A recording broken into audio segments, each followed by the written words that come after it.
আসসালামু আলাইকুম বন্ধুরা, কেমন আছেন সবাই? আশা করি অবশ্যই ভালো আছেন। তো বন্ধুরা, আমরা সবাই বাংলাদেশের নাগরিক, আমরা বাংলাদেশে বসবাস করি। বাংলাদেশে আমাদের সম্পত্তি ক্রয় করা থাকে, বাংলাদেশে আমরা চুক্তি সম্পাদন করে থাকি।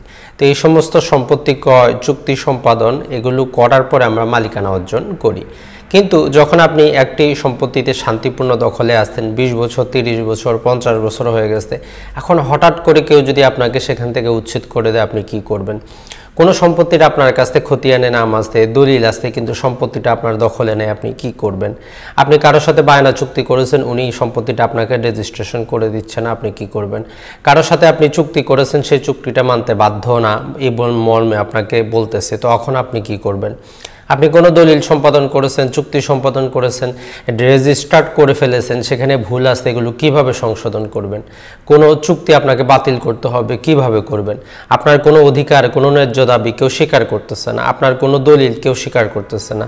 আপনি কোনো ভার্সিটিতে অ্যাডমিশন নিয়েছেন, ভার্সিটি কোনো কারণ ছাড়াই আপনাকে সেখান থেকে কি করে দিল? ডিসকোয়ালিফাই করে দিল, আপনাকে বের করে দিল, আপনি কি করবেন? তো বন্ধুরা, কথাগুলো দ্বারা আপনারা বুঝতেই পাচ্ছেন যে এগুলোর জন্য সুনির্দিষ্ট প্রতিকার প্রয়োজন, স্পেসিফিক রিলিফের প্রয়োজন। তো এই জন্য আজ থেকে 150 বছর আগেই প্রায় যে ব্রিটিশরা ছিল, তারা 1877 সালে স্পেসিফিক রিলিফ অ্যাক্ট বলে একটি আইন বাংলাদেশে নিয়ে আসে, যেটি বাংলাদেশের সংবিধানের 149 অনুচ্ছেদের ক্ষমতা বলে বাংলাদেশে এখনও প্রযোজ্য। তো বন্ধুরা, স্পেসিফিক রিলিফ অ্যাক্টে নানা প্রকার কি করা হয়েছে, আলোচনা করা হয়েছে যে রিলিফগুলোর ব্যাপারে। আমরা ওয়ান বাই ওয়ান সেগুলো দেখব। আজকে জাস্ট আমরা দেখব এর সেকশন 9, যেটি বলতেছে যে যদি কেউ আপনাকে বেদখল করে স্থাবর সম্পত্তি থেকে, আপনি কি করতে পারবেন? আপনি সেটি দখল ফিরে পেতে পারবেন, এতটুকুই বলা হচ্ছে। তো তাহলে কোন সম্পত্তি থেকে আপনি যদি বেদখল হন আপনি ফিরে পাবেন? দেখতে থাকুন সাতকাহন। আপনারা দেখতেছেন সাতকাহন, সাথে আছি হোস্ট আজিমুদ্দিন। ভূমি বিষয়ক নানা প্রকার প্রশ্ন এবং তার উত্তরের জন্য চ্যানেলটি অবশ্যই সাবস্ক্রাইব করে রাখুন। যে কোনো দেশের সংবিধান হচ্ছে সে দেশের সর্বোচ্চ আইন। বাংলাদেশের সংবিধানের 13 নম্বর যে সেকশন, সে সেকশন মোতাবেক যারাই বাংলাদেশের নাগরিক তারাই হচ্ছেন যে বাংলাদেশের যে জমি ভূমি আছে এগুলোর মালিক। তার মানে হচ্ছে আপনি যে বাংলাদেশের সম্পত্তি ক্রয় করতেছেন, এটি হচ্ছে সংবিধানের 13 নম্বর ধারা মোতাবেক আপনি সম্পত্তিটা মালিকানা অর্জন করতে পারবেন। বাংলাদেশের এই সংবিধানের 42 নম্বর অনুচ্ছেদে বলা হচ্ছে আপনি যে মালিকানাটা পাবেন সেক্ষেত্রে আপনার কি কি অধিকার থাকবে। সেটি আপনার দখলের অধিকার থাকবে, সেটি আপনার ভোগের অধিকার থাকবে, সেটি আপনার হস্তান্তরের অধিকার থাকবে।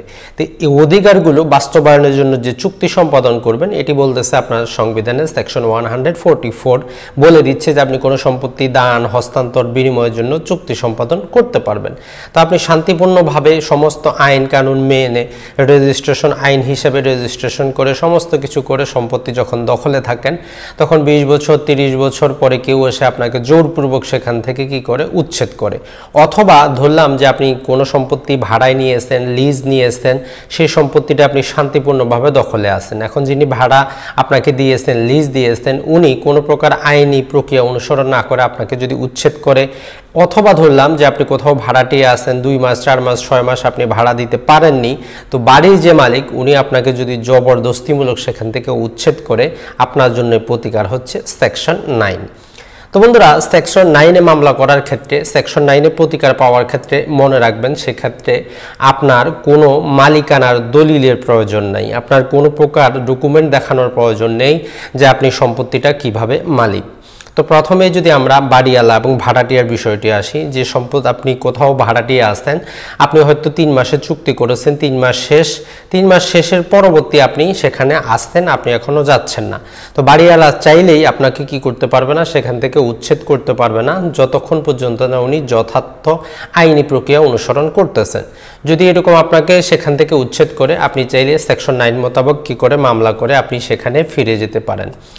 তো বন্ধুরা, সেম একই রকমভাবে যদি কোনো লিজ বা ইজারার ক্ষেত্রে আমরা দেখি যে আপনি কোনো সম্পত্তি 3 বছরের জন্য লিজ নিয়েছেন, 3 বছরের মধ্যে অথবা 3 বছর অতিক্রান্ত হয়ে গেছে, আপনাকে যিনি লিজ দিয়েছেন উনি কোনো প্রকার আইনি প্রক্রিয়া ছাড়া যদি উচ্ছেদ করে, আপনি সেখানে ফিরে পাবেন। তো বন্ধুরা, এই দুটো উদাহরণে আপনারা কোনো প্রকার মালিকানা দেখলেন না। যে যে পজিশনগুলো আপনার কাছে আসলো, আপনার দখলটা আসলো, একে বলা হয় জুরিডিক্যাল পজিশন, বা আমরা বলতে পারি সেটেল পজিশন। মানে হচ্ছে আপনি ইলিগাল অকুপেন্ট না, মানে সম্পত্তিটাতে আপনি অবৈধভাবে আসেন নাই।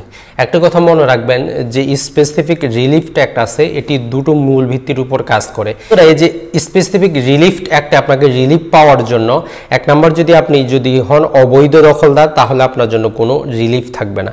2 নম্বর হচ্ছে এই যে স্পেসিফিক রিলিফ অ্যাক্টের যতগুলো রিলিফ সেগুলো হবে অবশ্যই কি ইকুইটেবল। তো বন্ধুরা এই যে ইকুইটেবল এই শব্দটি যদি আমরা জাস্ট একটু বুঝি, ইকুইটেবল মানে হচ্ছে যে ধরলাম সরকার একটি নতুন রাস্তা তৈরি করেছে ইউ শেপ, তো ইউ শেপের মধ্যেই আপনার বাড়ি, তো এখানে গাড়ি চলার সময় প্রতি মাসে 2 বার 4 বার 10 বার কি হয় গাড়ি অ্যাক্সিডেন্ট হয়ে যায়, সরাসরি আপনার বাসায় গিয়ে লাগে, আপনার বাসা হয়তো ভেঙে যায়। তো বন্ধুরা তো এখন আপনি কি রিলিফ পেতে পারেন? তো এখানে আপনি কখনোই রিলিফ দাবি করতে পারবেন না যে সরকার রাস্তাটিকে সোজা করে দেক, যেহেতু বারবার অ্যাক্সিডেন্ট হচ্ছে। আপনি সেখানে ক্ষতিপূরণ দাবি করতে পারেন। সেম একই রকমভাবে যদি ধরলাম যে কেউ কোনো কি করলো, নদীর মধ্যে কোনো বাঁধ তৈরি করলো, ব্রিজ বানালো, নদীর যে স্রোতের মোড় আছে সেগুলো অন্যদিকে সরিয়ে দিল, তো সরিয়ে দেওয়াতে যদি হয় যদি আপনার কোনো সম্পত্তি নদী গর্ভে বিলীন হয়ে যায়, আপনি সরকারের কাছে কি চাইতে পারবেন না? ক্ষতিপূরণ তো চাইতে পারবেন, কিন্তু আপনি স্পেসিফিক রিলিফ সেখানে এটি দাবি করতে পারবেন না যে আপনাকে সেই সম্পত্তিটাই দেওয়া হোক। অর্থাৎ স্পেসিফিক রিলিফ একটা হচ্ছে আপনার ইকুইটেবল রিলিফ। তো বন্ধুরা স্পেসিফিক রিলিফ অ্যাক্টের সেকশন 9-এ সেটি হচ্ছে যদি আপনি কোনো সম্পত্তি দখলে থাকেন, শান্তিপূর্ণ দখলে থাকেন, যেভাবে আমরা বললাম আপনি একটি সম্পত্তি ক্রয় করেছেন 20 বছর 30 বছর পরে কেউ আসে অথবা উত্তরাধিকার সূত্রে জমি পাবে বলে আপনাকে সেখান থেকে উচ্ছেদ করে দিচ্ছে, তো এরকম যদি আপনাকে উচ্ছেদ করে দেয় তো সেক্ষেত্রে সেটি হচ্ছে যে আপনি সেকশন 9 মোতাবেক মামলা করে দখল ফিরে পাবেন। তো বন্ধুরা সেকশন 9-এ মামলা করার ক্ষেত্রে আপনাকে 5টি জিনিস মাথায় স্মরণ রাখতে হবে। এই 5টি জিনিস অবশ্যই মুখস্থ রাখবেন। 1 নম্বর হচ্ছে এটি হবে স্থাবর সম্পত্তি, 2 নম্বর হবে সেখানে আপনি দখলে থাকবেন, 3 নম্বর হবে যে আপনার ইচ্ছার বিরুদ্ধে, 4 নম্বর হচ্ছে কোনো আইনি প্রক্রিয়া ব্যতীত, 5 নম্বর হচ্ছে 6 মাসের মধ্যে।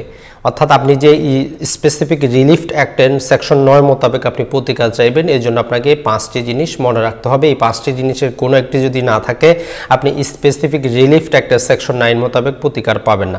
আবারও যদি আমরা দেখি, আপনার স্থাবর সম্পত্তি হবে, আপনি দখলে থাকবেন, আপনার ইচ্ছার বিরুদ্ধে কোনো আইনি প্রক্রিয়া ছাড়া 6 মাসের মধ্যে আপনি আদালতে যদি যান তাহলে আপনি প্রতিকার পাবেন, আপনার জায়গায় আপনার ফিরে আসতে পারবেন।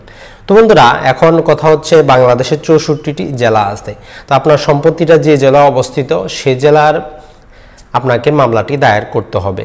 যখন আপনার সেই জেলা অঞ্চলে যখন আপনার রায় দায়ের হয়ে যাবে তখন আপনি হাইকোর্টে আসতে পারবেন, সুপ্রিম কোর্টে আসতে পারবেন। তো বাংলাদেশের ক্ষেত্রে ম্যাক্সিমাম যে মামলাগুলো হয় দেওয়ানি সেগুলো হবে আপনার যে সম্পত্তিটা যে অঞ্চলে অবস্থিত, আর কিছু মামলা আছে যে আপনি যেখানে বসবাস করেন সেখানে। অতএব বুঝতেই পারতেছেন আপনি যে জেলার অধিবাসী সে জেলা জজ কোর্টে গিয়ে আপনাকে মামলা করতে হবে এই সমস্ত প্রতিকারের জন্য। তো বন্ধুরা এখন আসি খরচপাতি কেমন হবে, কত টাকা খরচ হবে।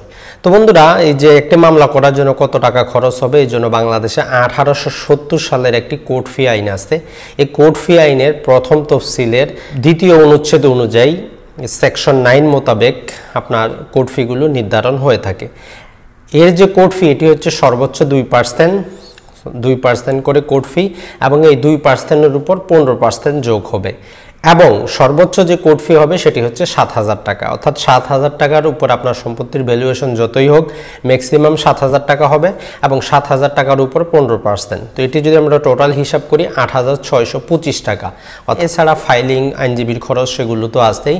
এই মামলার যে রায় আসবে এই রায়ের বিরুদ্ধে কোনো আপিল করা যাবে না, এই রায়ের বিরুদ্ধে কোনো রিভিউ করা যাবে না, শুধুমাত্র রিভিশন করা যাবে। আপিল মানে হচ্ছে যিনি হেরে গেলেন উনি উচ্চ আদালতে কি করবেন, এর প্রতিকার চাইবেন। রিভিউ মানে হচ্ছে সে আদালতে আবার চাইবেন। রিভিশন মানে হচ্ছে যে মামলার রায়টি যে বিচারক দিলেন সেখানে যদি আইনি কোনো ব্যত্যয় ঘটে তার দিকগুলো দেখার জন্যই এই জন্য এটি চালু রাখা হয়েছে, রিভিশন করা যাবে। তাহলে বুঝতেই পারতেছেন যে এটি কতটা আপনাকে রিলিফ দিবে। তো যদি আপনার প্রকৃত মালিকানা থাকে তাহলে আপনার টেনশন নেওয়ার দরকার নেই। আপনি আগামী 12 বছরেও সেকশন 8 মোতাবেক গিয়ে সেখানে মামলা দায়ের করে যদি আপনার মালিকানা প্রতিষ্ঠিত হয় আপনি এসে সম্পত্তির দখলে পাবেন, আপনার টেনশন নেওয়ার দরকার নাই। তো বন্ধুরা এই আইনের কিছু সীমাবদ্ধতা হচ্ছে যদি 6 মাসের বেশি হয়ে যায় আপনি আর এর মাধ্যমে প্রতিকার পাবেন না। এই আইনের মাধ্যমে সরকার যদি আপনাকে উচ্ছেদ করে আপনি সরকারের বিরুদ্ধে মামলা করতে পারবেন না। এটি দুটো হচ্ছে এই আইনের সীমাবদ্ধতা। তো বন্ধুরা তাহলে আপনাকে যদি কোনো সম্পত্তি থেকে কেউ উচ্ছেদ করে তাহলে আপনার টেনশন নেওয়ার দরকার নাই। সেখানে আপনার মালিকানা থাকুক বা না থাকুক, আপনি ভাড়াটিয়া হন, ইজাদার হন, দোকান ভাড়া হন, অথবা আপনি ক্রয়কৃত সম্পত্তিতে হন, কেউ যদি কোনো বৈধ লিগ্যাল আইনি প্রক্রিয়া ছাড়া আপনাকে কি করে উচ্ছেদ করে, তাহলে আপনি আগামী 6 মাসের মধ্যে মামলা করে আপনি দখল ফিরে পাবেন। তো বন্ধুরা অনেকেরই যে প্রশ্নটি থাকে সেটি হচ্ছে যে সিআরপিসি সেকশন 145 এবং যে স্পেসিফিক রিলিফ অ্যাক্ট সেকশন 9 এর মধ্যে পার্থক্যটা কি? এখানেও আমরা দখল ফিরে পাচ্ছি, ওখানেও দখল ফিরে পাচ্ছি। তো বন্ধুরা প্রধান যে পার্থক্য সেটি হচ্ছে একটি হচ্ছে দেওয়ানি, একটি হচ্ছে ফৌজদারি, তবে উভয়টির ক্ষেত্রে স্থাবর সম্পত্তি থাকতেছে। তবে বন্ধুরা যে সিআরপিসি সেকশন 145 এ মামলা করার ক্ষেত্রে ম্যাজিস্ট্রেট যে আপনার মামলাটি ড্র করবেন, ম্যাজিস্ট্রেট যে আপনার মামলাটি সামনের দিকে নিয়ে যাবেন, তার জন্য ম্যাজিস্ট্রেটের কিছু রিকোয়ারমেন্টের প্রয়োজন। ম্যাজিস্ট্রেট কিছু জিনিস দেখেন, সেটি হচ্ছে স্থাবর সম্পত্তি হবে, উনি খবর পাবেন যে সেখানে মারামারি, কাটাকাটি, হানাহানি, খুনাখুনি, সমাজে শান্তি শৃঙ্খলা বিনষ্ট হবে। অর্থাৎ যে সিআরপিসি সেকশন 145 হচ্ছে প্রিভেন্টিভ সেকশন, মানে হচ্ছে যে সমাজে যাতে কোনো প্রকার কলহ বিবাদ না হয়, এই জন্যই এই সেকশনটি রাখা হয়েছে। তো বন্ধুরা এই যে সেকশন 9, এখানে আপনার কোনো মারামারি, কাটাকাটি, হানাহানির কোনো অপশন দেওয়া নাই যে আপনাকে এটা প্রমাণ করতে হবে। জাস্ট অতটুকু প্রমাণ করলেই চলবে, আগামী গত 6 মাস আপনি সেখানে দখলে ছিলেন, তাহলে আপনি ফিরে পাবেন। তো সেকশন 145 এ মামলা করার জন্য আপনার তেমন কোর্ট ফির প্রয়োজন নাই, কিন্তু সেকশন 9 এ মামলা করার ক্ষেত্রে আপনার কোর্ট ফির প্রয়োজন আছে। তো বন্ধুরা যে সেকশন 145 এটি মনে রাখবেন, এটি হচ্ছে প্রিভেন্টিভ সেকশন, তবে এখানেও আপনি কিছুটা রিলিফ পান, সেটি হচ্ছে যদি আপনি 2 মাসের মধ্যে মামলা করতে পারেন আপনি দখল ফিরে পাবেন। আর যে সেকশন 9 আছে এটি হচ্ছে আপনি 6 মাস সময় পাবেন 6 মাসের মধ্যে মামলা করে। তো বন্ধুরা আশা করি আজকের ভিডিও থেকে আপনারা বুঝতে পেরেছেন। নেক্সট পর্বে আমরা আলোচনা করব স্পেসিফিক রিলিফ অ্যাক্টের সেকশন 8, অর্থাৎ যেখানে আপনার দলিল আছে, খতিয়ানা আছে, মালিকানা আছে, আপনি সম্পত্তির দখলে যেতে পারতেছেন না, ওয়ারিশ সূত্রে পাবেন, তাহলে আপনি কিভাবে দখল উদ্ধারের মামলা করবেন। তো বন্ধুরা ভালো থাকবেন, সুস্থ থাকবেন। আর একটি কথা মনে রাখবেন, মামলাগুলো আপনার নিজ জেলায় করতে হবে যে জেলার সম্পত্তিটি অবস্থিত। ভালো থাকবেন, সুস্থ থাকবেন। আসসালামু আলাইকুম।